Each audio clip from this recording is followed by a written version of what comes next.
This is a variac from the Zenith company. It's officially called a variac. And starts at 0 volts, and by turning this knob you can get mains voltage reduced to 50 volts, 60 volts, 70 volts, all the way up to the supply 240 or so, and then it kind of maxes out. This is being dropped off for inspection and repair, if that is such a thing. It's a beautiful piece of design. This variac takes the mains voltage, goes into what looks to be a step-down transformer or isolation transformer. I haven't looked at all the details yet, but 250, it's got a SCR output maybe, 6.3 volts tap, is that 4 amps? Blimey. And I guess, I don't know what the output is, 200 mains voltage plus a tap. This then goes into old silicone diode rectifiers. Looks like it produces a some sort of rectification of the voltage here, and then you get either a voltage or a current meter, amps. So that's an old current meter there. Okay, so working on the large variac. If you I think you can see the meter here. Yeah, okay. If I dial the variac somewhere over the back, and I measure the input and the output, I want to measure it across these 2 points. I get some resistance, and as I turn it, that thing bounces around. It's very sensitive. It kind of gives you some sort of consistent value. It does some crazy stuff if you go the other way. Anyway, not totally sure what's going on. So having had some success with the smaller variac and giving it a clean, after I've kind of brushed it out as much as I can with non-damaging wooden brushes, I took some Brasso originally. I went around the copper windings, the touch points. That did a bit of, there's a lot of blackness coming out. Did a bit of good. But I decided to try a little bit more of a mechanical approach. So I used some 600 grit. Yeah, this is, let me double check. There we go. P600 quality sandpaper. Cut a piece off, popped it onto a dipstick here, pressure, lollipop stick, and basically on top of the windings where the brushes meet, just lightly push it in, move it a couple of strokes, move it along, and quite quickly you can polish it up quite nicely. I then tried to clean all the copper powder off with some switch cleaner. I might try another batch of Brasso as well to clean the copper, but the result is, and if I can get the it's a bit cramped with all the other stuff, but if I get the brush over to the area that I've worked, you can see over here where I haven't done anything, the resistance is quite high. It's the oxidization. But then once we start to get into the patch of where is it, about here, where I start to buff the copper, it drops to almost half an ohm. And as I turn it slowly, that arm goes down slowly, kind of ish, sort of. You can see that. So as I turn it the other way, that resistive amount creeps up slowly until you get to the edge of the part that I've cleaned up, and then it kind of goes a bit crazy. There we go. back in the crazy zone. So the method of a little fine tuning, polishing seems to be getting through the oxidization. Again, I'll coat it with a bit of Brasso, a little bit of switch cleaner, maybe some isopropyl alcohol to fully flush out the bits and pieces. It'll take a little bit of work, patient work to go around. But once I'm satisfied that there's a progressive DC resistance across the variac, then we can think about powering it up with some low AC voltage, which I need to figure out how to do. Okay, just testing then the large variac. I've gone around the entire toroid, the ring, and cleaned up with 600 grit sandpaper, a little bit of switch cleaner. I could probably do a little bit more Brasso and so on, but I managed to find an AC supply. It's a very modest, nominal 5-volt AC supply from the main, so it's a 240 down to 5 volts. That's set up without any load on the supply. It produces about 6.2 volts nominally, something like that, AC. I got it plugged into the primary circuit, and I'm measuring the secondary circuit on the Simpson. We were set at 0 volts on the 10-volt scale, so we're looking at basically this scale here. There's 2 volts, 4 volts, 6 volts, and 8 and 10. We're going to find it somewhere around there. And if I just start turning it and I stop, it's stable. If I continue to turn up slowly, that voltage creeps up very nicely. I'm about halfway around here. In fact, if I point it at 135, which is halfway for the 270 dial, I'm getting about 3 volts, which is what I expect. And if we continue, lovely and smooth dial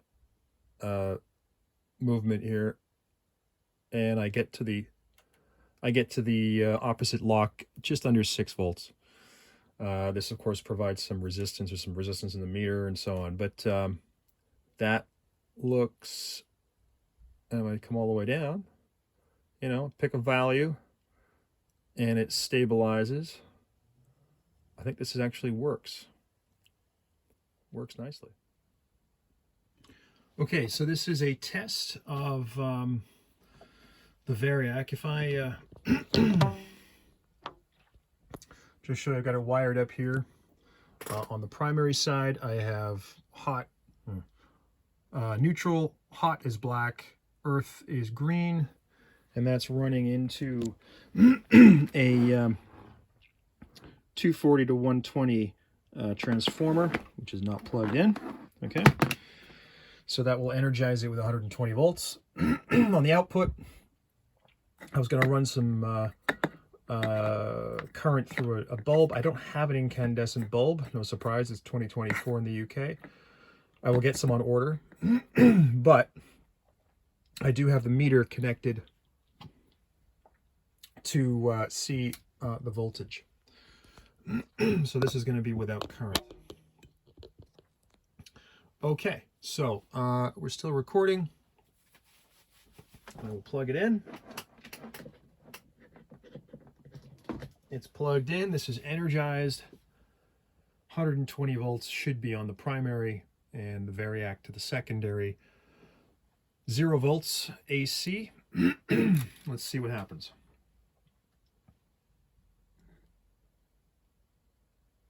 I'll slowly bring it up. It's not making any noise. If I stop it there just to stable,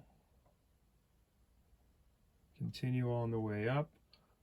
This position about here, around here, is roughly halfway, so I would expect about 60 volts. It's looking like, what is that? That's the 10s, that's the, yeah, I think it's reasonable. Maybe not exactly right, but crank it all the way up. all the way up to the stop, just before the 270 mark, and I'm getting bang on 120 volts, 250 at the side, 200, 150, that's 120, 125. So that looks okay. Okay, so we're doing an all-up test of the variac that I can work on. So we have the side, this is actually energized right now, so we have the primary connected to the secondary. I'm measuring the voltage on the output, okay, on the analog. I'm sending that secondary output into the large isolation transformer, so it goes in the primary side. The secondary side, without the earth ground, is then connected over here in the corner to the dim bulb tester, which I've now connected in series with an ammeter, which is measuring the AC current going through that dim bulb. So let's say it's on right now, so let's start turning it up. And you see the voltage starting to climb. And you can see the current starting to climb as well. I slowly increment it bit by bit. And if we go over to the bulb, you can see that it starts to brighten. If I keep turning it up, you get brighter and brighter.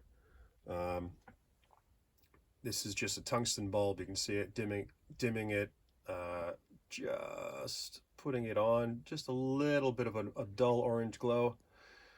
And that's at 0.16 amps, which is about a 40-watt light bulb, believe it or not. But this is a 100-watt light bulb, so obviously its current expectations are much higher. If we crank it up, it gets brighter and brighter and brighter. The current is climbing, the voltage is climbing. So at, let's have a look here. If I put it to there, it's about right.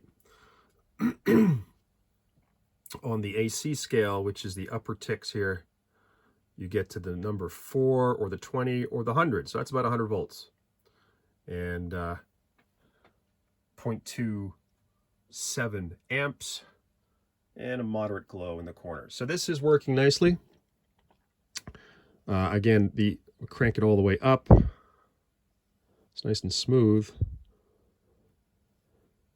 You can see the bulb's getting very bright now. We're drawing about the maximum current. And if I max out the rotation, it doesn't go all the way. It's just a little bit, something's fouling on the inside. I don't know what it is. It looks like a cable of some description. But at pointing to 260, we're getting, let's see, that's 250, there's 200, that's 225. I'm getting 230 volts. Full lock, which is fine. It's supporting 0.4 amps, and you got a light bulb. Happy days. So I'm going to try the setup with a hairdryer to really see if we can get a maximum current draw, although I can't measure the current through the hairdryer because nothing is open. But yeah,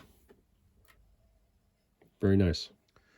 Okay, all up test number 2, energized rig. The output of the secondary is going into the isolation transformer, which is then coupled to a hairdryer here. This is, I think it's about 1600 watts. Let's say somewhere. Yeah, 220, 240, 1350 to 1600 watts. So we can work out the currents from there. I'm not measuring current in this particular arrangement. I'm not going through the dim bulb tester because I'm limiting that to low ampage. So it's on. Let's put it on high, and let's see what happens here.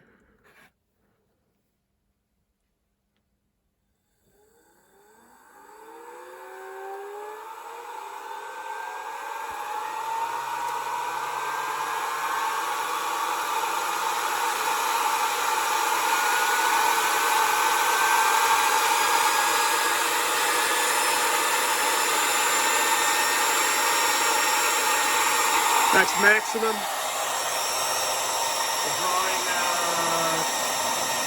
230, 235 volts.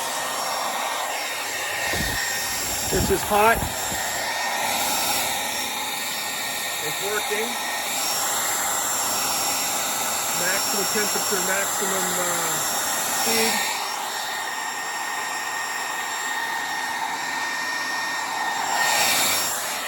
If I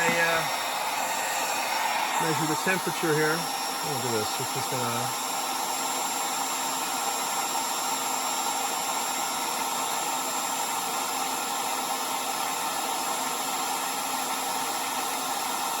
Quite happy.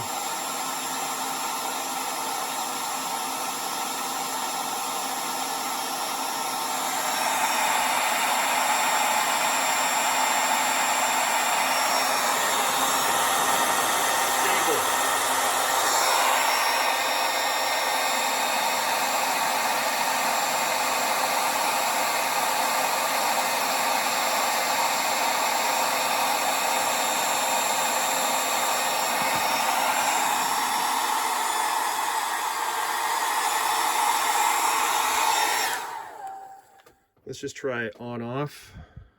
See if there's any change in voltage. Ready? Off. Off. So there's not much loading effect on the well, on the whole value chain here of the full power through the full voltage through the variac into the secondary here. So yeah, what is the calculation? Where's my calculator here? I'm just gonna unplug and de-energize. What did we say it was? Power 1600 at 240 volts. Yeah, it was drawing about 6.5 amps easily. It's rated for 8. And I think that's pretty good going.